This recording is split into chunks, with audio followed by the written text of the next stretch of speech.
uJesu Kristu uyinkosi Baba, ngiyabingelela egameni lenkosi yethu uJesu. Ngibingelela ubaba, ngibingelela umama kwelihle igama lenkosi yethu uJesu. Dlulisa amazwi okubonga nje kakhulu Baba nkulunkulu, engigcinile ngingenile emkhosini. Bekuwumkhosi wami wesibili-ke kwa-21 days. Ngibonga amandla kaNkulunkulu. Bengiphila ngamaphilisi, ngidla amaphilisi e-HIV. Ngawayeka ngo-2003, ngathatha ithemba lami ngalibeka kuNkulunkulu. uNkulunkulu Baba wangenzela umusa, wangiphilisa Baba, ngiyaphila. Kusukela ngo-2023 ngiyaphila kuze kube imanje. uNkulunkulu ungenzela umusa, angiguli ndawo, anginalutho. Ngingekhohlwa ukubonga Baba umkhuleko nge-18 May. Ubaba akangithumelela wona, nokuba ngiyaphila ngiphiliswa yiwo. Ngiyambonga nje kakhulu uNkulunkulu wangenzela umusa. Ngangena ekhaya lezwi, ngagcina ngokungena ekhaya lezwi, ngangena entabeni yendlu kaJehova, kuyabonelelwa. Baba ngiyaphila ngomusa kaNkulunkulu. Ngiyambonga uNkulunkulu kakhulu kakhulu. Umkhuleko wami wokuthi ngingasuki kuye, kodwa kukho konke ngenza intando yakhe leyo uNkulunkulu akangibekele yona ukuthi ngimenzele khona.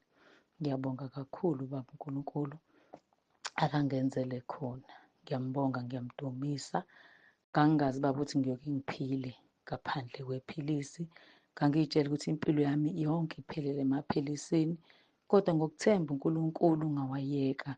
uNkulunkulu wangibonisa amandla akhe ukuthi yena uyakwazi ukusiphilisa ngaphandle kwamaphilisi. Ngiyambonga uNkulunkulu kakhulu. Imikhosi yami lemibili ngiyingene Baba ngingasawadla amaphilisi. Ngambona uNkulunkulu engipha amandla, ngambona uNkulunkulu engiphilisa. Jesu Kristu inkosi. Amen. uJesu Kristu inkosi. Baba umpostoli, ngiyakubingelela egameni likaJesu. Ngithi uJesu Kristu inkosi. Baba ngibonga uNkulunkulu ngemkhuleko ephendulayo nengaphendulwa. Ngibonga ukuthi Baba uye waphendula umkhuleko wami mangiphuma kulo mkhosi ka-21 days. Yathengwa inkomo le engangikhuluma ngayo ngithi ayithengeki kanye nendawo, kodwa cha indawo-ke basalokhu beriphotha bengafiki, kodwa nje cha inkomo isithengiwe. Ngithi angimbonge kakhulu uJesu. Kunini Baba umpostoli, Nkosi esenzele khona kulo mkhosi. uJesu Kristu inkosi. Amen. uJesu Kristu inkosi, uJesu Kristu inkosi, uJesu Kristu inkosi. Ngiyabingelela kubaba uNsibande nasemndenini wakhe, nasekhaya lezi, nasentabeni yendlu kaJehova, kuyabonelelwa. Ngicela ukutholela ubufakazi ngegama elithi uJesu, ngesivumo esithi uJesu Kristu inkosi. Ngangise-Greytown ngelinye ilanga ngiyothenga ifoni, angisayiboni. Ngithi ngiyayibheka ifoni ayikho, bese ngithi enhliziyweni yami, Nkosi yami, kodwa iy'nkonzo zokulalelaphi?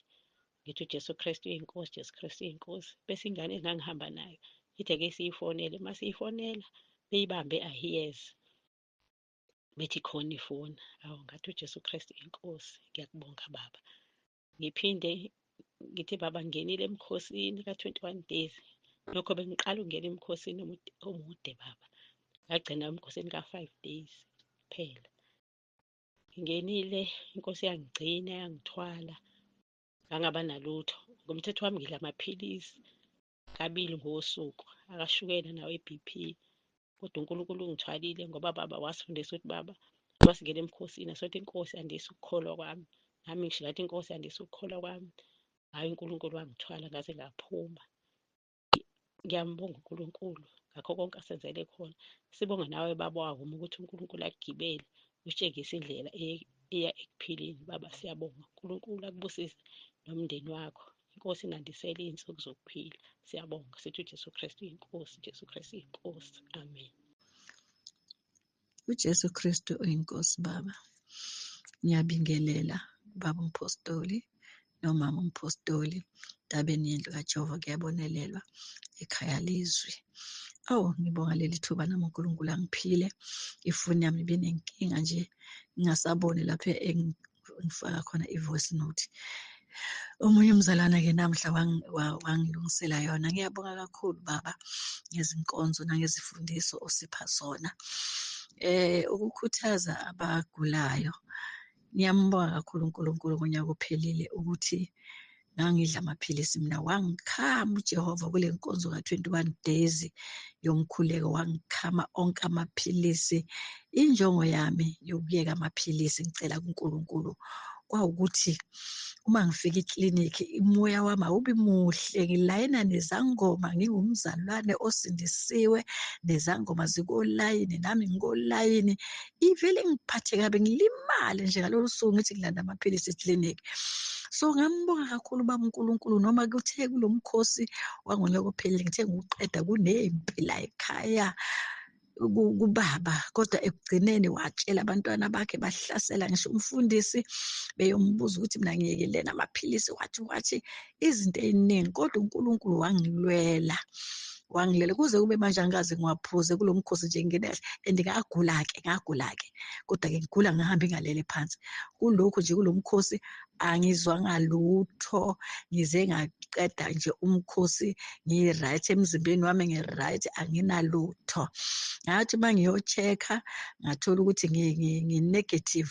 Uma ngiya eklinikhi kanti undodakazi wami ubonile ngibuya nakho kwadokotela omunye efamasi, bafike bangitshela ukuthi ngi-negative. Undodakazi wami wafonela amalokuzana usister esibhedlela ngoba usesibhedlela uyasebenza, ukuthi eklinikhi abangi-check-e kahle, nami vele bese kuyobeka amaphilisi ukuthi abangi-check-isise.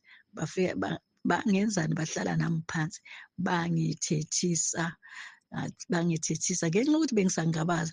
Ngagcina ngathatha i-decision, ngaqhubeka ngaphuza, kodwa emva kwalokho ngayiyeka okwensuku ey'mbili ey'tathu, ngavele ngayeka kuze kube manje ngiyaphila, anginalutho, ngi-fresh. uNkulunkulu ungigcinile nakulo mkhosi, ngiyaphila. Ngithi uJesu Kristu akabe inkosi, mabangesabi. Nginezwi lapha amaHubo 1:18 uverse 17 and 18, ilona elangisiza ukuthi angiyekufa, ngiyakuphila, ngishumayele ivangeli, umsebenzi kaNkulunkulu. AmaHubo 1:18 verse 17 and 18 ilona elangisizayo. uJesu Kristu inkosi. Amen. uJesu Kristu inkosi, uJesu Kristu inkosi. Ngiyabingelela ekhaya lezwi entabeni kaJehova, kuyabonelelwa. Ngiyabingelela kumpostoli uBaba Mtsibande nomama Mtsibande egameni likaJesu. Ngithi uJesu Kristu inkosi. Ngiphakamisa udumo lwamandla kaNkulunkulu. Ngiyabonga ukungena emkhosini ka-21 days. Bengiqala nqa empilweni yami. Ngiyambonga uNkulunkulu. Impela uyabonelela ngendlela emangalisayo. Ngibonga nje ukuthi ubaba asikhulekele asingenise emkhosini. Leyo mkhuleko engisizile, engiqinisile, ngawezwa amandla, ngezwa ukuthi uNkulunkulu impela unathi kulo mkhosi. Ngabonga kakhulu sesiyogcina izwi ubaba lisho ekugcineni elithene uJesu wamemeza wathi okholwayo eswini sakhe kuyogobhoza imfula yamanzi aphilayo. Yazi kulo mkhosi ngendlela ongisize ngakhona, ngibuyelwe izinto bese ntshontshwe isitha. Nginendumiso equbukayo nsuku zonke, nginemkhuleko, nginokuthanda ukufunda izwi likaNkulunkulu, into ekade ingasenzeki. Ngiyamphakamisa kakhulu uNkulunkulu. Nginobufakazi obuningi kodwa ngenxa yesikhathi ngithi uJesu Kristu inkosi. Okungenzeki kubantu kuyena kuyenzeka. uJesu Kristu inkosi. Amen. uJesu Kristu uyinkosi Baba. Ngiyacela nje ukufakaza ngokuthi inkosi iqeda kungikhombisa ukuthi lamazwi owakhulumayo avela kuyo inkosi. Ngibona kade siyofundiswa ngokukhuleka. Kade siqoqelwe ndawonye silibandla likaNkulunkulu, usho ukuthi njengoba usuke ukhuluma nathi yize sisuke silalele emakhaya emafonini, kodwa kwelikamoya sisuke siqoqelwe ndawonye silibandla. Inkosi isifundisa ngawe Baba. Siyabona kade sindawonye, kade sifundiswa ngokukhuleka, bese kufanele-ke ukuthi sikhuleke ngale ndlela osifundise ngayo. Sengibona abanye abazalwane bebebaningana nje sebeyahamba bajabhile, bese ngiba nombuzo enhlizweni yami njoba inkosi iyiphendule ngisazindla. Ngibe nombuzo othi, hawo abazalwane laba base behamba manje bejabhile emveni kokukhuleka, yini indaba bengatholanga into ebebeyikhulekela bejabhe kanjena? Ngase ngizwa umbuzo oyimpendulo othi bakhuleke ngendlela abafundiswe ngayo yini ukuthi abakhuleke ngayo? Bakhuleke ngendlela okuyiyo yini? Njengoba sengibabona behamba bejabhile, ngicacisele ukuthi abenzanga ngendlela osifundise ngayo, yingakho bengayitholanga izinto ebebeyikhulekela. Njengasezwini likaNkulunkulu nje mangingathatha ivesi elilodwa Baba, kuMarko chapter 11 uvesi 23, lapho inkosi uJesu ithi ngiqinisile ngithi lowo nalowo uyothi kule ntaba nqukuleka uphonseke olwandle, engangabazi enhlizweni yakhe, kepha ekholwa ukuthi lokho akushoyo kuyenzeka, uzokuba nakho.